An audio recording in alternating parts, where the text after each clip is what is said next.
VP নূরের গতকালকের ভিডিওটা নিশ্চয়ই অনেকে দেখছেন। নাক থেকে এখনো রক্ত পড়ছে, মস্তিষ্কে এখনো রক্তক্ষরণ হয়েছে এবং যতগুলো আঘাত পাইছে কামব্যাক করতে সময় লাগবে। চেহারা মোটামুটি এক সপ্তাহে মনে হয়েছে যে 5-10 বছর বয়সও বেড়ে গেছে, কারণ এখনো হাসপাতালে আছে চিকিৎসাধীন। আর মাঝখানে নূরের স্ত্রী তিনি যখন আপনার প্রধান উপদেষ্টার সাথে সাক্ষাৎ করতে গেলেন, সেখান থেকে একটা নির্দেশনা ছিল যে ভিপি নূরকে বিদেশ পাঠানো হবে রাষ্ট্রীয় খরচে তার চিকিৎসার জন্য। তো এর মাঝখানে নূরের কি আসলে বিদেশ যাওয়ার দরকার আছে নাকি নাই, এ নিয়ে আমরা একটা বক্তব্য দেখছিলাম যে হাসপাতালে তিনি চিকিৎসাধীন আছেন সেখান থেকে একটা বক্তব্য ছিল যে নূরের যে চিকিৎসা এটা মোটামুটি কমপ্লিট হয়ে গেছে এবং কি বিদেশে নিয়ে চিকিৎসা নেওয়ার মতন নূরের আসলে প্রয়োজন নাই। তিনি দেশের যে হাসপাতালগুলো আছে বা রানিং যেখানে আছেন সেইখানে চিকিৎসা করলেও সুস্থ হইতে পারেন। কিন্তু গণ অধিকার পরিষদের সভাপতি নুরুল হক নূরের এই যে সুস্থতা নিয়ে আমরা যে তথ্য পাচ্ছি, এটা একটা গভীর ষড়যন্ত্র এবং অসুস্থ নূরকে সুস্থ দেখানোর একটা ষড়যন্ত্র বা পরিকল্পনা চলছে। এখন এই অভিযোগকার অতি কথন যে লোকটা বলেন মাঝে মাঝে সাধারণ সম্পাদক রাশেদ খান। এখন নূরদের নিয়ে গত 3 দিন সারা বাংলাদেশ আলোচিত ছিল, আপাতত আলোচনা ঠান্ডা।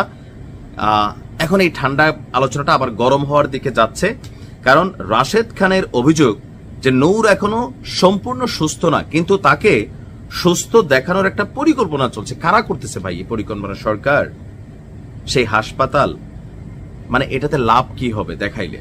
আচ্ছা, তার বক্তব্য গতকালকে ঢাকা মেডিকেল কলেজ হাসপাতালে তিনি বলছেন নূরের অবস্থা এখনো আশঙ্কাজনক অবস্থায় হাসপাতালে ভর্তি আছে। নাক দিয়ে রক্ত পড়তেছে, নাকটা বাঁকা হইয়া গেছে, মাথায় আঘাত, হাঁটতে পারতেছেন না, মুখ হাও করতে পারতেছেন না।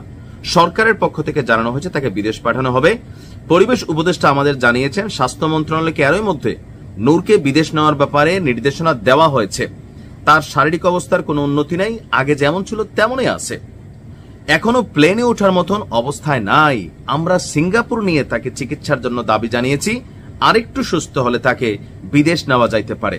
তো গতকাল হাসপাতাল থেকে বলা হয়েছে নুরুল হক নূর সম্পূর্ণ সুস্থ, কিন্তু এই কথার কোনো সত্যতা নাকি নাই? তাহলে নূরকে নিয়ে কোনো গভীর ষড়যন্ত্র, মাইরা ফেলার প্ল্যান, হাসপাতালের জন্য মইরা যায় চিকিৎসা না কইরা, মানে আমরা বুঝতেছি না যে নূরের শত্রু আসলে কারা। ইলিয়াস ভাই বলতেছে নূরের শত্রু নূর নিজে, কোনি নিজের কারণে খাইছে। পিনাকিতাও বলতেছেন যে নিজে পাকনামি করে এরকম কোনি খাইছে, উল্টাপাল্টা কথাবার্তা বলে, তারপর হচ্ছে যে কি বলা, যে ওনাদের বিরোধিতা করে বিভিন্ন জায়গায় অতিরঞ্জিত বলে নূর এই কারণে নিজের মুখ দুস্থিতি মাইটের খাইছে, এরকম এটা দাবি। সেনাবাহিনীও বলছে ওই দিন যা ঘটছে এটা রেসপন্সিবিলিটি আসলে এদের, কারণ এরা মব ক্রিয়েট করতে চাইছে, সেনাবাহিনী ঝুঁকবে না, মব তৈরির সুযোগ দিবে না। এখন তাহলে নূরের শত্রুকে, মানে পুরা সিস্টেম।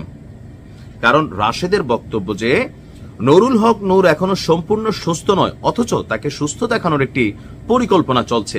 আমি তাকে দেখে আসলাম, সেখানে ডাক্তারও ছিলেন, নাক থেকে জমাট বাঁধা ব্লাড বের হলো। ভাই এটা হয়, অনেক সময় হয় কি, আপনি দেখবেন আমাদের সর্দি টর্দির পরেও নাক থেকে মরক্ত বের হয়। ওই যে আমরা বেশি বেশি হাঁচি টাচ্ছি দিয়ে কাশি, তো রক্তের কিছু সিটাফোটা এগুলো সম্ভবত ব্রেইনে থাকে বা আশেপাশে থাকে, পরে এটা মরক্ত হিসাবে বের হয়।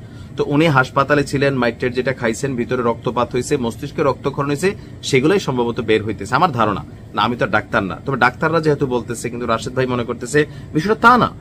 সঙ্গে সঙ্গে হাসপাতালের ডিরেক্টরকে ফোন দিচ্ছেন এবং তিনি এলেন। দেখেন কতটুকু প্রায়োরিটি দিচ্ছে, এটা তো আপনার মুখ থেকে স্বীকার হইল। ডিরেক্টর সঙ্গে সঙ্গে অন্য চিকিৎসকদের ডাকলেন। তো নুরুল হক নূরের যে ধরনের চিকিৎসা দরকার তিনি নির্দেশনা দিলেন, অথচ আমরা লক্ষ্য করলাম গণমাধ্যমে বলা হচ্ছে নুরুল হক নূর সুস্থ, কিন্তু তিনি তো এখনো আগের মতোই আছেন, কথা বলতে পারতেছেন না, চোখের নিচে আঘাতের চিহ্ন, মুখ দিয়ে কথা আসতেছে না, মুখের মাড়িতে, এই যে গাম মাড়িতেও প্রচন্ড ব্যথা, ব্রেইনে আঘাতের চিহ্ন, মুখ ব্রেইন ঠিকমতো কাজ করতেছে না, পরিপূর্ণ সুস্থ না, আগে যেমন আছেন তেমন, তাকে হত্যার উদ্দেশ্যে আঘাত করা হয়েছে। এখন আসলে নূরকে নিয়ে কি খেলা চলতেছে? রাশেদ ভাই আর একটু ক্লিয়ার করেন যে কারা, হু আর দে। সেনাবাহিনীর বিচার চাইতেছেন, আলটিমেট এগুলা হইব না ভাই, এগুলো বাংলাদেশের মানুষ, সেনাবাহিনীর বিচার। আমরা ওই দিন যারা দেখছি এই ঘটনা আগে পিছনে, মারটা অনেক খারাপ হয়েছে, কিন্তু মারের পরিবেশ পরিস্থিতি আপনারাই সেখানে তৈরি করছেন। হ্যাঁ, বন্দুকওয়ালা, লাঠিওয়ালা, ভাই আপনি এতটুকু অনার করা দরকার এই দেশের পুলিশ সেনাবাহিনীকে। এখনো ক্ষমতায় আছেন, আওয়ামী লীগ দয়া করে তখন কিন্তু অনেক কিছু করে নাই, এটা তো বাস্তব। কারণ আপনারা আওয়ামী লীগের পারপাসে সার্ভ করছেন। অনেকে বলতো যে গণতন্ত্র দেখানোর জন্য নূর আওয়ামী লীগের এজেন্ট হিসেবে কাজ করছে, আপনারা এজেন্ট হিসেবে কাজ করছেন। কারণ আওয়ামী লীগ সরকার পতনের পর ফারুক ভাই যে মাইটটা খাইছে, নুরুল হক নূর যে মাইটটা খাইছে, আপনি হয়তো এখনো বোঝেন নাই। তো এখানে আসলে কি হচ্ছে আমরা নিজেও বুঝি না, আপনাদের কথা বিশ্বাস করবো নাকি সিস্টেমের কথা, রিয়েলিটিটা কি এটা একটু ক্লিয়ার বলেন। ভালো থাকুন।